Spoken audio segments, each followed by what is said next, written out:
اعوذ باللہ من الشیطان الرجیم بسم اللہ الرحمن الرحیم ربی اشرح لی صدری ویسر لی امری واحلل عقدۃ من لسانی یفقہوا قولی نحمدہ ونصلی علی رسولہ الکریم وکفیٰ باللہ ولی وکفیٰ باللہ نصیرا۔ السلام علیکم ورحمۃ اللہ وبرکاتہ۔ عن عطاء بن ابی رباح قال بلغنی ان رسول اللہ قال من قرأ یاسین فی صدر النہار قضیت حوائجہ۔ عطا بن ابی رباح رحمۃ اللہ علیہ کہتے ہیں کہ مجھے حضور صلی اللہ علیہ وسلم کا ارشاد پہنچا ہے، جو شخص سورہ یاسین کو شروع دن میں پڑھے اس کی تمام حوائج پوری ہو جائیں گی۔ احادیث میں سورہ یاسین کے بہت فضائل وارد ہوئے ہیں۔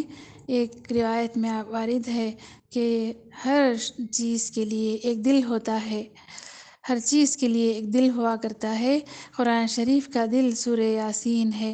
جو شخص سورہ یاسین پڑھتے ہیں حق تعالیٰ شانہ اس کے لیے 10 قرآنوں کا ثواب لکھتے ہیں۔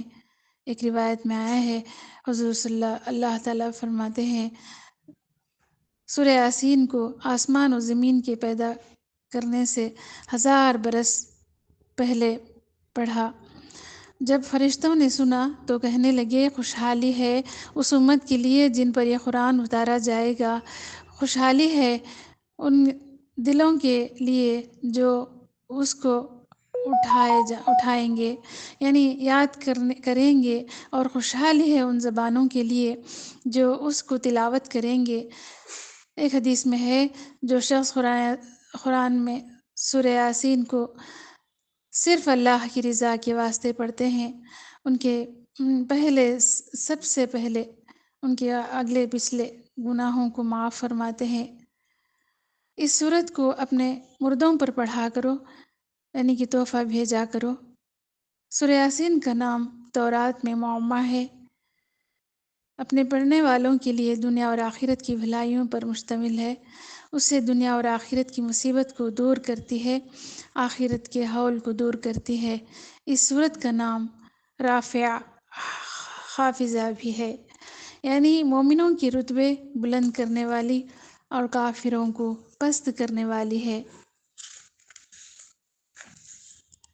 حضور اکرم صلی اللہ علیہ وسلم نے ارشاد فرمائے، میرا دل چاہتا ہے سورہ یاسین میری ہر امتی کے دل میں ہو۔ ایک روایت میں ہے، جس نے سورہ یاسین کو ہر رات میں پڑھا اور وہ مر گئے تو شہید ہو گئے۔ ایک روایت میں ہے، یہ سورہ یاسین کو پڑھتے ہیں اس کی مغفرت ہو جاتی ہے، اور بھوک کی حالت میں پڑھتے ہیں وہ سیر ہو جاتے ہیں، اور راستہ گم ہو جانے کی وجہ سے پڑھتے ہیں تو راستہ پا لیتے ہیں۔ جو شخص جانور کے گم ہو جانے کی وجہ سے پڑھتے ہیں تو وہ پا لیتی ہیں، اور جو ایسی حالت میں پڑھے کھانا کم ہو جانے کا خوف ہو تو کھانا کافی ہو جائے گا سورہ یاسین کی برکت سے۔ ایسے شخص کے پاس پڑھے جو نظام میں ہو، اس پر نظام میں آسانی ہو جاتی ہے، اور جو ایسی عورت پر پڑھے جس کے بچہ ہونے کی دشواری ہو رہی ہو، اس کے لیے سورہ یاسین پڑھ کر دعا کریں تو آسانی پیدا ہوگی۔ جب کسی کا خوف ہو رہا ہو تو خوف کی وجہ سے بھی اس وقت میں پڑھنے سے ہمارا خوف دور جاتا رہے گا۔ الحمدللہ، کسی کی نرمی کو اس کی کمزوری نہ سمجھو، کسی کی نرمی کو اس کی کمزوری نہ سمجھو۔ اگر وہ سر جھکا کے چلتا ہے تو صرف خدا کے خوف سے نرمی ہے۔ الحمدللہ علی کل حال، ہر حال میں سب تعریفیں اللہ ہی کے لیے ہیں۔ ہر حال میں اللہ کی حمد، اللہ کا شکر ادا کرنا ہے۔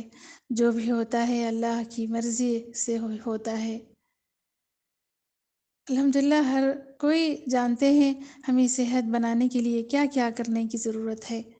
اچھی غذاؤں کا انتخاب کریں، ساتھ میں صحت بنانے کو اور کیا کیا کریں۔ واکنگ کریں،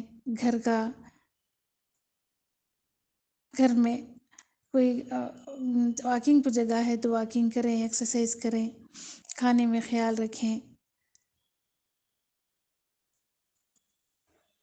الحمدللہ حضرت انس رضی اللہ عنہ فرماتے ہیں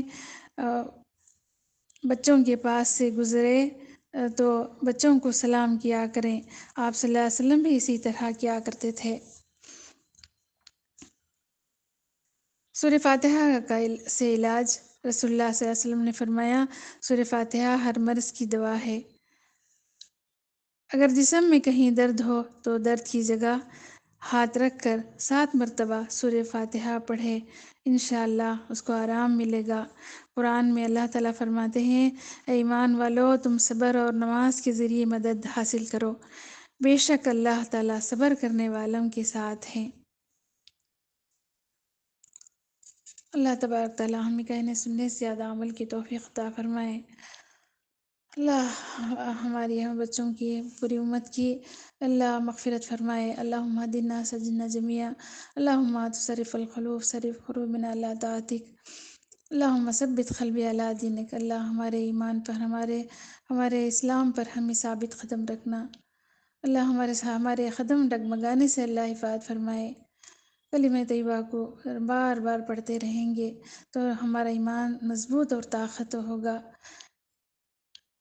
اور خبر میں اور قیامت میں ہمیں کلمہ طیبہ ہمیں کام آئے گا، لا الہ الا اللہ محمد رسول اللہ۔ اللہ تبارک تعالیٰ کہنے سننے سے زیادہ عمل کی توفیق عطا فرمائے۔ سبحان ربک رب العزت عما یصفون، سلام علی المرسلین والحمد للہ رب العالمین۔ جزاکم اللہ خیر فی الدنیا والآخرہ۔ سورہ یاسین کو ہمیں ہر دن صبح کے دن ہمیں پڑھنے کی ہمیں توفیق عطا فرمائے، آمین ثم آمین۔